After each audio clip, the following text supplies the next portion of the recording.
नमस्कार विद्यार्थियों, एक बार फिर से स्वागत है आपका pra.education.com पर। पिछली क्लास में हमने सिंधु सभ्यता से रिलेटेड कुछ इम्पॉर्टेंट फैक्ट देखे थे और इस क्लास में हम NCERT रिलेटेड सिंधु सभ्यता के बारे में संपूर्ण जानकारी प्राप्त करेंगे।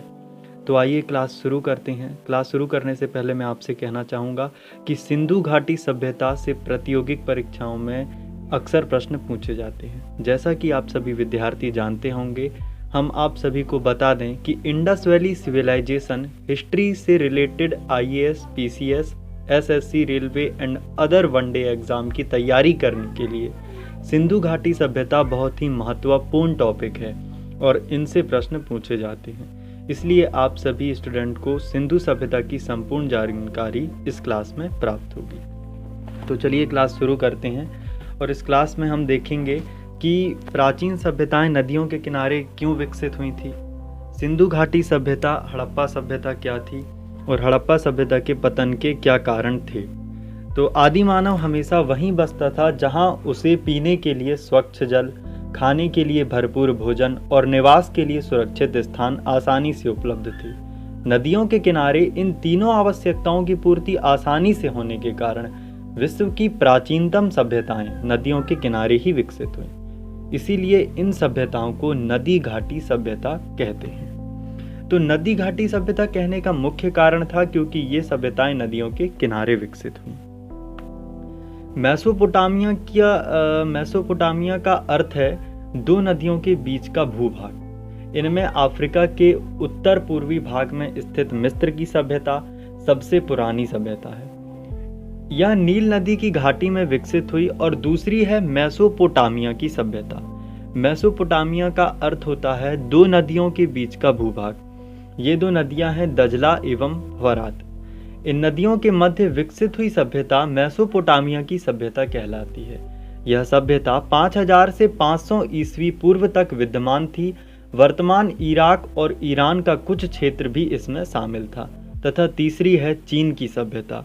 इसका उदय हांगहू नदी के तट पर 1750 ईस्वी पूर्व से 220 ईस्वी तक हुआ। चौथी है सिंधु घाटी की सभ्यता, जिसका विकास आज से लगभग 4500 अर्थात 4500 वर्ष पूर्व उत्तरी पश्चिम प्रायद्वीप में हुआ, जिसका कुछ हिस्सा अब वर्तमान में पाकिस्तान में है। नदी घाटी में मानव सभ्यता के विकास के कारण। तो अब हम बात करेंगे कि नदी घाटी में मानव सभ्यता का विकास के मुख्य कारण क्या थे। आखिर मानव नदियों के किनारे ही जाकर क्यों बसा? तो लाखों वर्ष पुरानी बात है। ये बात है आदि मानव काल की। हम बात करेंगे कि लाखों वर्ष तक मानव शिकारी और भोजन संग्राहक का जीवन जीता रहा। धीरे धीरे उसने पशुपालन करना सीखा। कोई 10,000 वर्ष पूर्व उसने खेती करना प्रारंभ किया।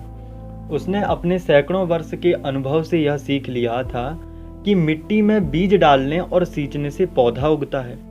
नदियों के किनारे की मिट्टी उपजाऊ होती थी। यहाँ पानी आसानी से मिल जाता था। नदी से नाव या लट्ठे की सहायता से आवागमन की सुविधा रहती थी। जानवरों के लिए घास तथा जल आसानी से मिल जाता था। इन सब कारणों से आदिमानव ने नदी की घाटियों में बसना प्रारंभ किया। तब भी मानव पाषाण उपकरणों का प्रयोग करता था।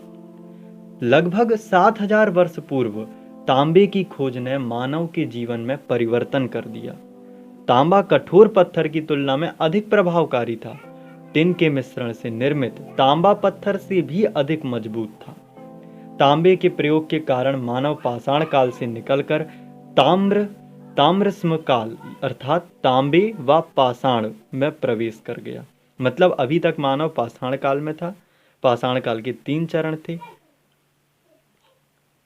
पूर्व पाषाण काल, नव पाषाण काल और बीच का था मध्य पाषाण काल। जब मानव ने तांबे की खोज की और देखा कि तांबा ज्यादा कठोर है, तब मानव तांबे और पाषाण दोनों का प्रयोग किया। अर्थात वह कहाँ प्रवेश कर गया? तांबे व पाषाण के बीच के काल अर्थात तांबे व पाषाण के काल में प्रवेश कर गया। ताम्रस्म काल, इसको हम कहते हैं, तांबे व पाषाण का जो काल था उसको हम ताम्रस्म काल कहते हैं। ताम्रस्म काल। तो ताम्रस्म काल में नदी घाटी सभ्यता का विकास एक लंबे चौड़े भाग में हुआ। भारत में इस काल की सबसे पुरानी बस्तियां दक्षिण पूर्वी राजस्थान, आहार मध्य प्रदेश में मालवा, कायथ और एरण, पश्चिमी महाराष्ट्र में जोखा, नेवास व देमाबाद में मिली है। नर्मदा नदी के तट पर नवदा टोली स्थान पर भी ताम्र पाषाणिक अवशेष मिले हैं। देखिए, ऐसा समय जब तांबे एवं पत्थर के औजार साथ साथ प्रयोग किए जाते थे, ताम्र समकाल या ताम्र पाषाण काल कहते हैं। ताम्र पाषाण काल ज्यादा सही है, इसलिए आप ताम्र पाषाण काल याद रखिए। तो सिंधु घाटी सभ्यता की अब खोज के बारे में बात करेंगे कि सिंधु घाटी सभ्यता तो बहुत पुरानी है, लेकिन हम वर्तमान में सिंधु घाटी सभ्यता को कब से जान रहे हैं और कैसे जान रहे हैं, इस बारे में अब हम बात करेंगे। तो याद रखिए कि सन 1921 के पूर्व तक भारत की जो सभ्यता थी वो वैदिक सभ्यता मानी जाती थी, और वैदिक सभ्यता सबसे प्राचीनतम सभ्यता मानी जाती थी। सबसे पहले श्री दयाराम साहनी ने 1921 ईस्वी में हड़प्पा में खुदाई आरंभ कर वहां एक नगर के भग्नावेश प्राप्त किए।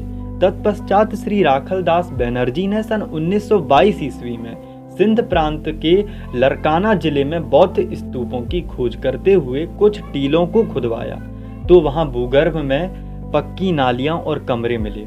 इसके बाद तो इस क्षेत्र में 10 वर्षों तक उत्खनन चला तथा अनेक जानकारियां प्रकाश में आईं। इस बीच राय बहादुर दयाराम साहनी ने और माधव स्वरूप वत्स ने हिमालय के तलहटी क्षेत्रों में मानव सभ्यता के प्रमाण खोजे, जिसके आधार पर उत्खनन कार्य प्रारंभ हुआ। खुदाई का कार्य हड़प्पा में शुरू हुआ, इस कारण इसे हड़प्पा सभ्यता कहा गया। इसे सिंधु घाटी सभ्यता भी कहा गया, क्योंकि ये सिंधु नदी के किनारे बसी सभ्यता थी। धीरे धीरे इस सभ्यता की खोज विभिन्न स्थलों पर हुई। इसके विस्तार को देखकर पता चलता है कि भौगोलिक दृष्टि से यह विश्व की सबसे बड़ी सभ्यता थी। इसका क्षेत्र मिस्र की सभ्यता के क्षेत्र से 20 गुना अधिक था। इस सभ्यता का विकास भारत और पाकिस्तान के उत्तरी और पश्चिमी भाग में सिंधु नदी की घाटी में हुआ। सिंधु घाटी के कारण इस सभ्यता को सिंधु घाटी सभ्यता के नाम से पुकारा गया। इस सभ्यता का विस्तार पाकिस्तान, दक्षिणी अफगानिस्तान तथा भारत के राजस्थान, गुजरात, जम्मू कश्मीर, पंजाब, हरियाणा, पश्चिमी उत्तर प्रदेश एवं महाराष्ट्र राज्य तक है। इस सभ्यता के कुछ प्रमुख स्थल ये थे। ये स्थल मैंने आपको पिछली क्लास में बताया भी था, कुछ इंपॉर्टेंट स्थल कौन कौन से थे। तो एक बार फिर से हम जानेंगे कि इस सभ्यता के प्रमुख स्थल ये थे: मोहनजोदड़ो, हड़प्पा तथा चंदूहड़ों मतलब जो वर्तमान में भी कहाँ है, पाकिस्तान में। रोपण कहाँ पर है वर्तमान में, पंजाब में। रंगपुर वर्तमान में सौराष्ट्र में आता है। लोथल, ठीक है, लोथल जो गुजरात में आता है। सुतकोटदा और लोथल ये दोनों गुजरात में आते हैं। कालीबंगा राजस्थान में आता है। धोलावीरा गुजरात में। बड़वाली राखीगढ़ी हरियाणा में। मांडा जम्मू कश्मीर में आता है। और बड़वाली जो है, माफ कीजिएगा, बड़वाली और धोलावीरा दोनों राजस्थान में दोनों गुजरात में आते हैं। मांडा जम्मू कश्मीर में आता है। दैमाबाद महाराष्ट्र में आता है। अलमगीरपुर या आलमगीपुर कहना चाहिए। हुलास हो गया, हुलास कहाँ है वर्तमान में, उत्तर प्रदेश में। और ऐसे बहुत सारे स्थल थे। तो हमने कुछ इंपॉर्टेंट स्थल की यहाँ पर बात की तो कि इंपॉर्टेंट वहाँ पर कौन कौन से बड़े बड़े शहर थे। अब हम बात करेंगे वहाँ के नगरीय जीवन की, कि वहाँ नगर प्रणाली कैसी थी, वहाँ के लोग किस प्रकार रहते थे, वहाँ की सभ्यता क्या थी। तो उस बारे में अब हम शुरू करते हैं कि हड़प्पा सभ्यता की सबसे प्रमुख विशेषता उसकी नगर योजना प्रणाली थी। नगर अधिकतर 2 अथवा 3 भागों में बटे थे। सबसे सुरक्षित स्थान किला या दुर्ग कहलाता था। यहाँ उच्च वर्ग का परिवार रहता होगा, ठीक है। या आपने जो मोहनजोदड़ो की जो मूवी देखी है उसमें भी आपने देखा होगा कि जो वहाँ पर 2 किले बने थे, एक नीचे और एक ऊपर। जहाँ ऊपर वाला एक अलग किला था जहाँ पर नीचे वाले लोग प्रवेश नहीं कर सकते थे, वो था ऊंचे लोगों के लिए, मतलब अमीर लोगों के लिए। और जो नीचे वाला था वो निम्न वर्ग गरीब लोगों के लिए हुआ करता था। तो ये मूवी यदि आपने देखी होगी तो आपने उसमें ये देखा होगा कि सबसे सुरक्षित स्थान किला या दुर्ग कहलाता था वहाँ पर, और यहाँ उच्च वर्ग का परिवार रहता था। नगर के निचले भाग में मध्यम व निम्न वर्ग निवास करता था। इन नगरों में इन नगरों में सड़कें पूरी सीधी थीं व एक दूसरे को लंबवत 90 डिग्री के एंगल पर काटती थीं। ये मैंने आपको लास्ट क्लास में बताया भी था। नगर अनेक खंडों में विभक्त होता था, जैसा कि आजकल के नगर होते हैं। हड़प्पा सभ्यता के नगरों में कोठार मतलब कि अनाज भरने के गोदाम, है ना, जिन्हें हम आजकल गोदाम बोलते हैं, उन्हें हम उस समय कहते थे कोठार, का महत्वपूर्ण स्थान था। हड़प्पा तथा कालीबंगा में भी इसके प्रमाण मिले हैं। मोहनजोदड़ो का सबसे महत्वपूर्ण सार्वजनिक स्थल विशाल स्नानागार है। यह 11.88 मीटर लंबा, 7.01 मीटर चौड़ा और 2.43 मीटर गहरा है। इसके दोनों सिरों पर तल तक सीढ़ियां बनी हैं। बगल में कपड़े बदलने के कक्ष हैं। स्नानागार का फर्श पक्की ईंटों का बना है। पास के एक कमरे में बड़ा सा कुआं बना है। संभवतः यह स्नानागार किसी धार्मिक अनुष्ठान संबंधी स्थान के लिए बना होगा। इसके अलावा भी हर छोटे बड़े मकान में आंगन, जिन्हें आंगन हम क्या बोलते हैं, प्रांगण भी बोलते हैं, और स्नानागार होता था। पर्यावरण की दृष्टि से जल निकास प्रणाली अद्भुत थी। घरों का पानी बहकर सड़कों तक आता था। यहाँ यह पानी मुख्य नाली से मिलता, जो ईंटों व पत्थर की पट्टियों से ढकी होती थी। सड़कों की मुख्य नालियों में सफाई की दृष्टि से नरमुखे जिन्हें हम क्या बोलते हैं, मैन होल, ठीक है, भी बने थे। उनके द्वारा नालियों की समय समय पर सफाई भी की जाती थी। ताम्रस्म युगीन सभ्यता में हड़प्पा की जल निकास प्रणाली अद्वितीय थी। विश्व की किसी अन्य सभ्यता में सफाई को इतना महत्व नहीं दिया गया था जितना कि हड़प्पा सभ्यता के लोगों ने दिया था। इस प्रकार हम देखते हैं कि हड़प्पा सभ्यता में पर्यावरण शुद्धि की ओर अधिक ध्यान दिया जाता था। हड़प्पा सभ्यता में भवनों के लिए पक्की ईंटों का प्रयोग किया गया था और समकालीन मिस्र की सभ्यता व मेसोपोटामिया की सभ्यता में इसका प्रचलन नहीं था। हड़प्पा निवासी विश्व के प्रथम लोग थे जिन्होंने विस्तृत सड़कों और नालियों से युक्त सुनियोजित नगर का निर्माण किया था। वर्तमान में जो नालियाँ, जो इस प्रकार की व्यवस्था हम देखते हैं, इससे हम अनुमान लगा सकते हैं कि इस तरीके की जो व्यवस्था थी वो मतलब कि वो बहुत पुरानी, वो हड़प्पा युगीन सभ्यता थी।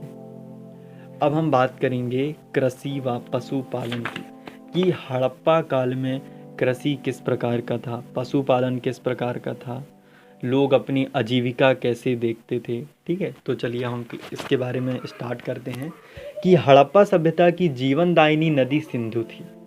हड़प्पा सभ्यता को जिसने जीवन दिया, क्यों दिया, हम जीवनदायिनी नदी सिंधु को क्यों बोलते हैं, क्योंकि ये जो सभ्यता थी ये नदियों के किनारे बसी और वो नदी थी सिंधु नदी।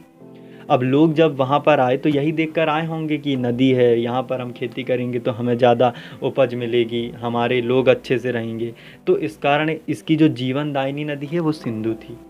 यह नदी अपने साथ भारी मात्रा में उपजाऊ मिट्टी लाती थी। हड़प्पा सभ्यता के लोग गेहूं, जौ, सरसों, कपास, मटर तथा तिल की फसलें उगाते थे। संभवतः किसानों से राजस्व के रूप में अनाज लिया जाता था। जो आज कर, जिसे हम टैक्स बोलते हैं ना, जिसमें हम रुपया देते हैं, उसमें उस समय वहाँ राजस्व के रूप में जो किसान थे वो अनाज दिया करते थे। हड़प्पा सभ्यता के विभिन्न नगरों में मिले कोठार, अनाज गोदाम, कोठार जिसे हम क्या बोलते हैं, अनाज के गोदाम, इसके प्रमाण हैं। कालीबंगा में पाए गए जुताई के मैदान से ये प्रतीत होता है कि उनका खेती का तरीका आज की तरह ही था। हड़प्पा निवासी कृषि के साथ साथ पशुपालन भी करते थे। ये बैल, गाय, बकरी, भेड़, सुअर, भैंस, कुत्ता, ऊंट तथा हाथी घोड़ा पालते थे। ये सिंह, गैंडा, हंस, बतख, बंदर, खरगोश, मोर, हिरण, मुर्गा, तोता, उल्लू आदि जानवर से भी परिचित थे। इनमें से कुछ जानवरों की स्वतंत्र आकृतियां व कुछ का अंकन मिट्टी की मोहरों पर मिलता है। हड़प्पा निवासी विश्व के प्रथम लोग थे जिन्होंने कपास का उत्पादन सबसे पहले सिंधु क्षेत्र में किया था। ये याद रखिएगा, ये बहुत इंपॉर्टेंट बात है कि जो कपास का उत्पादन है सिंधु क्षेत्र में, कपास हम जानते हैं, हम जिसे रुई बोलते हैं, है ना, तो इसका जो उत्पादन है सिंधु क्षेत्र में, सबसे पहले इसका उत्पादन हड़प्पा निवासियों ने किया था। और मोहनजोदड़ो में बुने हुए सूती कपड़े का एक टुकड़ा मिला है और कई वस्तुओं पर कपड़े के छापे भी मिले हैं। कताई के लिए तकलियों का इस्तेमाल होता था। याद रखिए, जो चीज़ें आज हम यूज़ कर रहे हैं आज से बहुत टाइम पहले 1700 से 2000 ईस्वी पूर्व की बात है। ये तब भी ये सब चीज़ें मतलब इतनी ज़्यादा विकसित हो चुका था हमारा जो देश बस नहीं कहना चाहिए, क्योंकि बहुत सारे लोग थे। हमारा देश, हमारे लोग। गुजरात की हड़प्पा सभ्यता के लोग चावल उपजाते थे और हाथी पालते थे।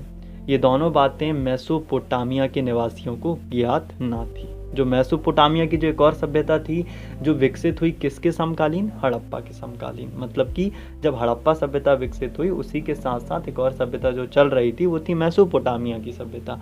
तो जो मेसोपोटामिया की सभ्यता थी वो लोग चावल ये इन सब के बारे में ज़्यादातर नहीं जानते थे। अब हम बात करेंगे शिल्प तथा तकनीकी ज्ञान की जो हड़प्पा सभ्यता थी उनका शिल्प और तकनीकी ज्ञान किस प्रकार का था। तो चलिए इसके बारे में शुरू करते हैं कि हड़प्पा सभ्यता ताम्रस्म काल की है। यह कांस्य युग भी कहलाता है। तांबे में जिंक टिन मिलाकर कांसा बनाया जाता था। कांसा तांबे की तुलना में अधिक मजबूत होता है। खुदाई से प्राप्त सामग्री के आधार पर ज्ञात होता है कि इस सभ्यता के लोगों ने धातुओं को गलाने, ढालने और सम्मिश्रण की कला में विशेष उन्नति की थी। मिट्टी के बर्तन बनाने, खिलौने बनाने, मोहरे निर्माण करने में यहाँ के कलाकार सिद्धहस्त थे। प्रतिमाओं को पकाया भी जाता था। इसके अलावा स्वर्णकार चांदी, सोना और रत्नों के आभूषण और विभिन्न रंगों के मनके भी बनाते थे। कांसे की नर्तकी उनकी मूर्ति कला का सर्वश्रेष्ठ नमूना है। धार्मिक मान्यताएं, हम बात करेंगे अब धार्मिक मान्यता वहाँ किस प्रकार की थी, किस देवी की पूजा की जाती थी। तो हड़प्पा सभ्यता में किसी भी देवालय के प्रमाण नहीं मिले हैं। याद रखिए, हड़प्पा सभ्यता में हमें देवालय के प्रमाण नहीं मिले हैं। पकी हुई देवालय के बारे में बता दूं तो देवालय मतलब कि मंदिर, देव का स्थान, ठीक है, जिसे हम मंदिर बोलते हैं वो देवालय। पकी हुई मिट्टी की स्त्री प्रतिमाएं भारी संख्या में मिली हैं। इससे अनुमान होता है कि देवी उपासना प्रचलित थी। हड़प्पा सभ्यता के जो लोग होते हैं वो देवी की पूजा करते थे। मोहनजोदाड़ो मूवी यदि आपने देखी है तो उसमें सिंधु देवी की पूजा की जाती थी। एक मुहर पर 3 सींग युक्त ध्यान करते हुए देवता का अंकन है। यह पद्मासन में बैठा है। इसके आसपास एक हाथी, एक बाघ, एक गैंडा, एक भैंसा व 2 हिरण का अंकन है। कुछ पुरातत्वविदों ने इस देवता की पहचान पशुपति शिव के रूप में की है। मतलब हड़प्पा के टाइम शिव जी की पूजा की जाती थी, ऐसे ये साक्ष्य मिले हैं। हड़प्पा में पकी मिट्टी व पत्थर पर बने लिंग और योनि के अनेक प्रतीक मिले हैं। इसके अलावा कमंडल, यज्ञवेदी, स्वास्तिक आदि के अवशेष हड़प्पा सभ्यता के लोगों के धार्मिक विचारों व क्रियाकलापों की जानकारी प्रदान करते हैं। मध्य प्रदेश के कायथा, मतलब अर्थात जो जिला उज्जैन है ना उसमें आता है, मध्य प्रदेश के कायथा की खुदाई से हड़प्पा सभ्यता के समान एक मुहर, सैलखेड़ी के मनके, मिट्टी की मूर्तियां तथा मिट्टी के बर्तन मिले हैं। ये हमें कहाँ मिले हैं? मध्य प्रदेश में। कुबड़ वाले सांड की मृण मूर्ति तथा अंकन कई मुहरों पर मिलता है। उत्खनन में ताबीज बड़ी तादाद में मिले हैं। शायद हड़प्पा वासी भूत प्रेत में विश्वास कर उनसे रक्षा के लिए ताबीज पहनते थे। सिर्फ एक मान्यता, ठीक है, लोगों ने एक चीज़ों के आधार पर, सबूतों के आधार पर अपने विचार व्यक्त किए। जरूरी नहीं है कि ऐसा होता था, लेकिन हो सकता है कि ऐसा होता हो।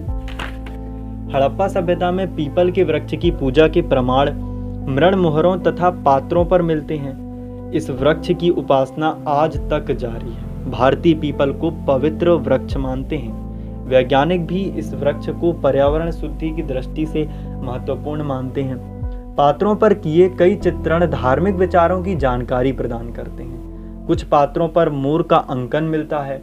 आज भी भारत के विभिन्न अंचलों में कुम्हार लोग अपने द्वारा निर्मित पात्रों में मोर का अंकन करते हैं। हड़प्पा सभ्यता के लोगों के विभिन्न धार्मिक विश्वास भले ही रहे हों, परंतु वे योग विद्या के प्रारंभिक जनक भी थे। तो याद रखिए, योग विद्या के प्रारंभिक जनक हड़प्पावासी थे। मृणमोहरों पर प्राप्त चित्रांकन से इस बात की पुष्टि होती है कि हड़प्पावासी यौगिक क्रियाओं के जानकार थे। चलिए अब हम बात करेंगे लिपि कि वहाँ पर किस तरीके की भाषा चलती थी। हड़प्पन लिपि बोलते हैं वहाँ की जो लिपि थी। वासियों को लेखन कला का ज्ञान भी था। संभवतः उनकी लिपि चित्रलिपि थी, है ना, अर्थात चित्रों के माध्यम से चीज़ों को समझाना। उन्हें चित्र या अक्षर के रूप में लिखा जाता था, लेकिन इस लिपि को आज तक सुनिश्चित रूप से पढ़ा नहीं जा सका है। मतलब वो जो लिखते थे चित्र के रूप में लिखते थे, हम उसे समझे नहीं है कि मतलब आखिर लिखते क्या थे। मापतौल, हड़प्पावासी मापतौल के तरीकों से परिचित थे। मापतौल अर्थात बाजार, है ना, मतलब कि चीज़ों का आदान प्रदान करना, है ना, जिसे हम मार्केटिंग बोलते हैं, उसे मापतौल। तो हड़प्पावासी मापतौल के तरीकों से परिचित थे। माप हेतु ये बांट और दंड का प्रयोग करते थे। खुदाई से बांट व कांसे का माप व उपकरण पैमाना हमको प्राप्त हुआ है। अब मोहरों की बात करेंगे कि वहाँ मुद्राएं किस प्रकार की चलती थी, अर्थात पैसे। तो हड़प्पावासियों की सर्वोत्तम कलाकृतियाँ उनकी मृण मुद्राएं हैं। अब तक खुदाई से लगभग 5000 मुद्राएं प्राप्त हो चुकी हैं। इन पर जानवरों की आकृतियां तथा लघु लेख अंकित है। तो ये हमने हड़प्पा सभ्यता की संपूर्ण जानकारी प्राप्त की। अब बात आती है हड़प्पा सभ्यता का पतन, कि जब ये सभ्यता इतनी ज़्यादा विकसित थी, इतनी ज़्यादा सुचारू रूप से प्रचलित थी, है ना, मतलब इनका नगर विस्तार भी अच्छा था, इनके पास अच्छे अच्छे साधन थे, तो आखिर ऐसा क्या हुआ कि सभ्यता का अंत हो गया। देखिए, अंत बताने से पहले मैं एक बात बताना चाहूँगा कि हम सिर्फ सबूतों के आधार पर अनुमान लगा सकते हैं। हम नहीं बता सकते कि वास्तव में हुआ क्या था, ठीक है, क्योंकि अब 2000-3000 साल पहले हम थे तो नहीं, रिकॉर्ड करने के लिए कोई कैमरामैन भी नहीं था। तो साक्ष्य के आधार पर सिर्फ हम कल्पनाएं दे सकते हैं कि ऐसा क्या हुआ होगा, ठीक है, तो हम उसको ही सही मानकर चलते हैं। तो चलिए स्टार्ट करते हैं कि आखिर क्या हुआ होगा। तो इस सभ्यता के इतने बड़े नगर जमीन में दबकर कैसे नष्ट हो गए। इस सभ्यता में अब तक इतिहासकार पूरी तरह से संतुष्ट नहीं हैं।